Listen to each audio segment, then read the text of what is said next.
Semangatnya udah kayak api unggun, membara di awal tahun. Resolusi olahraga, mulai bisnis, taat ibadah, pengen berubah jadi lebih baik.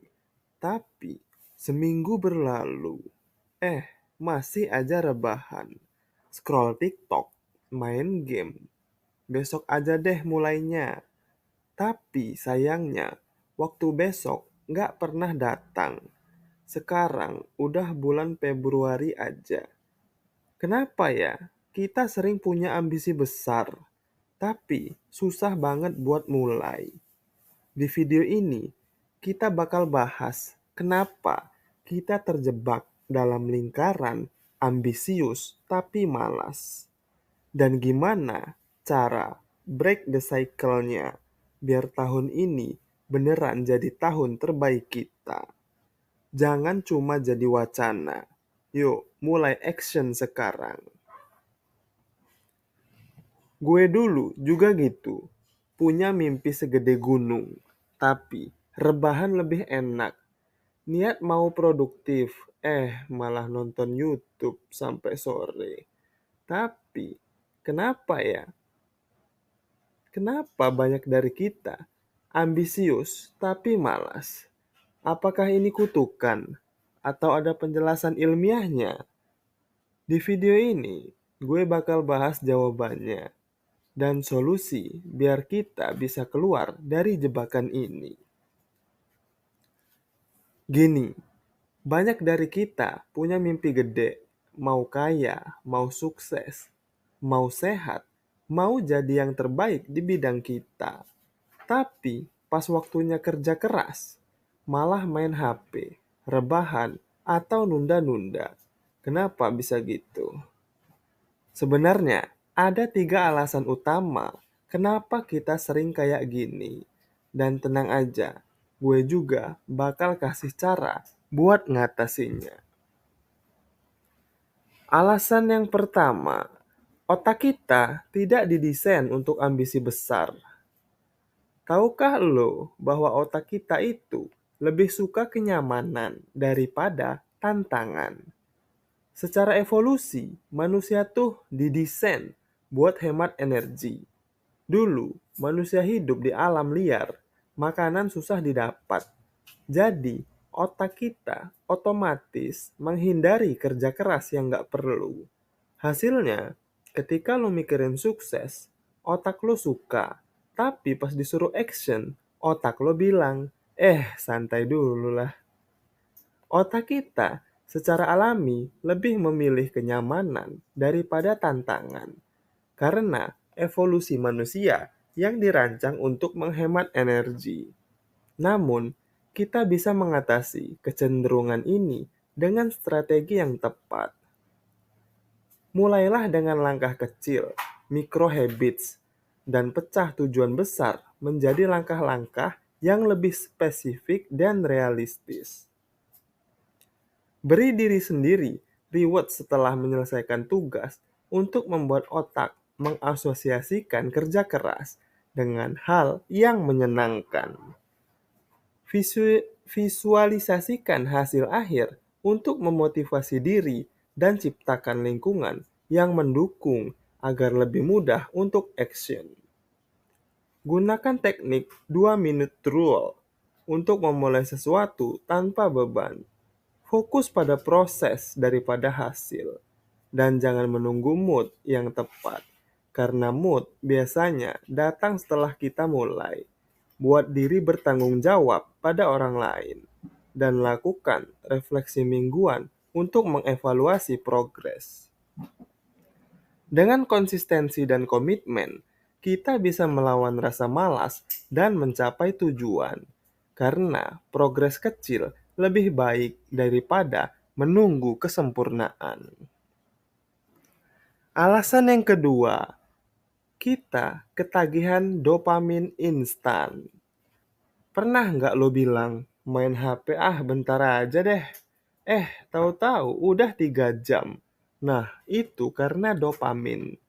Otak kita selalu nyari kesenangan instan. Main HP, scrolling, nonton video, semuanya kasih kita kepuasan cepat. Tapi kerja keras, hasilnya lambat. Makanya otak kita males. Kita sering terjebak dalam ketagihan dopamin instan, seperti scrolling HP berjam-jam, karena otak kita mencari kesenangan cepat. Namun, kebiasaan ini membuat kita sulit fokus pada hal-hal yang membutuhkan effort besar, seperti bekerja atau belajar. Solusinya, kita bisa mulai dengan mengatur batasan waktu penggunaan HP, membagi tujuan besar menjadi langkah-langkah kecil, dan mencari sumber dopamin yang lebih sehat, seperti berolahraga, berjemur di sinar matahari, atau belajar skill baru. Teknik seperti Pomodoro dan mindfulness juga bisa membantu meningkatkan fokus dan kesadaran diri. Selain itu, ciptakan lingkungan yang mendukung. Misalnya, dengan menjauhkan HP saat bekerja dan bergabung dengan komunitas yang positif. Beri reward kecil untuk diri sendiri setelah menyelesaikan tugas dan lakukan refleksi mingguan untuk mengevaluasi progres. Dengan konsisten melatih otak untuk menikmati proses, kita bisa mengurangi ketergantungan pada dopamin instan dan mencapai tujuan jangka panjang. Alasan ketiga, kita menunggu mood yang nggak pernah datang. Banyak orang bilang, gue bakal mulai kalau udah mood. Masalahnya, mood itu nggak bisa dipercaya. Kalau lo nunggu mood, 90% dari waktu lo bakal dipakai buat nunggu, bukan ngelakuin sesuatu. Banyak dari kita sering terjebak dalam pola menunggu mood yang tak kunjung datang. Padahal, mood itu nggak bisa diandalkan. Kalau kita terus menunggu mood, 90% waktu kita bakal terbuang percuma. Solusinya, mulai dengan langkah kecil. Pakai the 2 minute rule. Janji sama diri sendiri buat cuma melakukan aktivitas selama 2 menit saja. Misalnya, kalau mau olahraga, cukup pasang sepatu dan lari-lari kecil. Biasanya, setelah mulai, mood akan muncul dengan sendirinya. Selain itu, buat rutinitas yang konsisten. Jadwalkan waktu spesifik untuk aktivitas yang ingin dilakukan, seperti olahraga jam 6 pagi, atau belajar skill baru setiap weekend. Lama-kelamaan, ini akan jadi kebiasaan tanpa perlu menunggu mood. Fokus pada tujuan jangka panjang juga penting. Ingat-ingat alasan kenapa kita ingin memulai sesuatu. Apakah itu untuk kesehatan, finansial, atau pengembangan diri. Jangan biarkan perasaan sesaat menghalangi tujuan besar kita. Pecah juga tugas besar menjadi bagian-bagian kecil agar kita tidak merasa overwhelmed. Misalnya, kalau ingin mulai bisnis, langkah pertama bisa sekedar riset produk. Besoknya bikin akun Instagram dan seterusnya. Buat trigger atau reward system untuk memotivasi diri, seperti pasang alarm dengan lagu semangat atau kasih diri sendiri hadiah kecil setelah menyelesaikan tugas. Yang paling penting, stop overthinking dan langsung mulai. Terlalu banyak mikir hanya bikin kita makin menunda. Ingat, action creates motivation, bukan sebaliknya. Cari juga accountability partner, teman atau komunitas yang punya tujuan serupa, agar kita lebih termotivasi untuk konsisten. Terakhir, bayangkan konsekuensi jika kita terus menunggu mood. Badan bisa makin tidak sehat, bisnis tidak jalan, atau skill tidak berkembang. Jadi, stop nunggu mood, langsung aja mulai.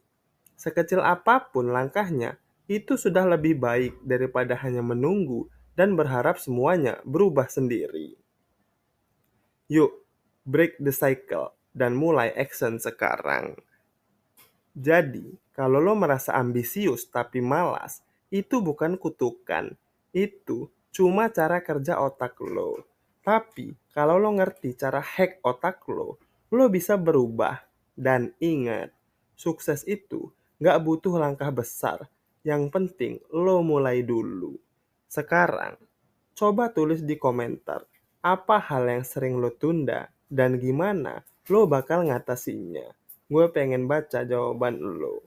Jangan lupa like, subscribe, dan share video ini kalau menurut lo bermanfaat. Kita ketemu lagi di video berikutnya.